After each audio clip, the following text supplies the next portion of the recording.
समीकरण की आहट सुनाई दे रही है। सऊदी अरब, पाकिस्तान और तुर्की के गठजोड़ में ईरान की एंट्री का दावा और दूसरी तरफ बांग्लादेश भी इसमें शामिल होने के संकेत दे रहा है। अब सवाल यह है कि क्या नया इस्लामिक नाटो बन रहा है, और अगर बन रहा है तो इसका असर भारत पर कितना पड़ने वाला है, जानेंगे इस वीडियो में। नमस्कार, मैं प्रिया श्रीवास्तव और आप देख रहे हैं न्यूज़ 18। सऊदी अरब, पाकिस्तान और तुर्की के बीच बना मक्का joint defence agreement Middle East के बदलते रणनीतिक समीकरण का बड़ा हिस्सा माना जा रहा है। लेकिन अब इसी गठजोड़ को लेकर एक ऐसा दावा सामने आया है जिसने सवाल खड़े कर दिए हैं। दावा किया जा रहा है कि ईरान को भी इस रक्षा समझौते में शामिल होने का न्योता मिला है। ये दावा ईरानी संसद की आधिकारिक समाचार एजेंसी खाने मिल्लत के प्रमुख मेहदी रहीमी के बयान के बाद सामने आया। रहीमी के मुताबिक तेहरान को प्रस्ताव मिला है और ईरान इस पर विचार कर रहा है। लेकिन यहाँ सबसे ज़रूरी बात यह है कि इस दावे की स्वतंत्र आधिकारिक पुष्टि अभी नहीं हुई है। ईरान के विदेश मंत्रालय या शीर्ष नेतृत्व की ओर से इस कथित न्योते पर सार्वजनिक बयान अभी सामने नहीं आया है। वहीं सऊदी अरब, पाकिस्तान और तुर्की ने भी इसकी पुष्टि अभी नहीं की है। यानी फिलहाल इसे एक दावे के तौर पर ही देखा जाना चाहिए। लेकिन अगर यह सच साबित होता है तो सवाल बहुत बड़ा है।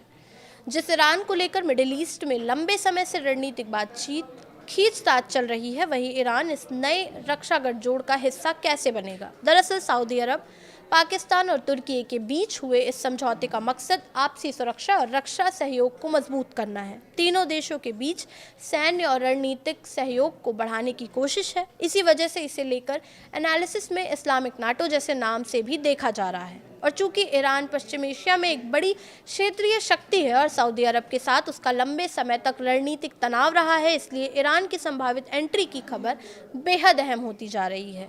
इसी खबर के सामने आते ही सोशल मीडिया पर भी सवाल और तंज शुरू हो गए हैं। कुछ लोगों ने सवाल उठाया है कि अगर भविष्य में अमेरिका और ईरान के बीच तनाव बढ़ता है तो क्या इस समझौते के सदस्य ईरान के साथ खड़े होंगे। यानी अगर ईरान सच में इस गठजोड़ का हिस्सा बनता है तो इस समझौते का रणनीतिक मकसद और दिशा दोनों बदल सकती है। लेकिन कहानी यहीं खत्म नहीं होती। अब इसमें बांग्लादेश का भी नाम जुड़ गया है।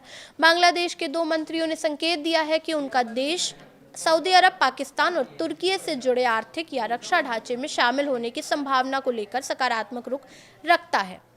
अब इस पूरे घटनाक्रम को एक साथ देखिए। एक तरफ सऊदी अरब, पाकिस्तान और तुर्की का रक्षा गठजोड़, दूसरी तरफ इसमें ईरान के कथित न्योते की खबर और अब बांग्लादेश की संभावित एंट्री के संकेत। अगर ईरान और बांग्लादेश दोनों इस ढांचे के करीब आते हैं तो पश्चिम एशिया से लेकर दक्षिण एशिया तक सुरक्षा और कूटनीति का नया समीकरण बन सकता है।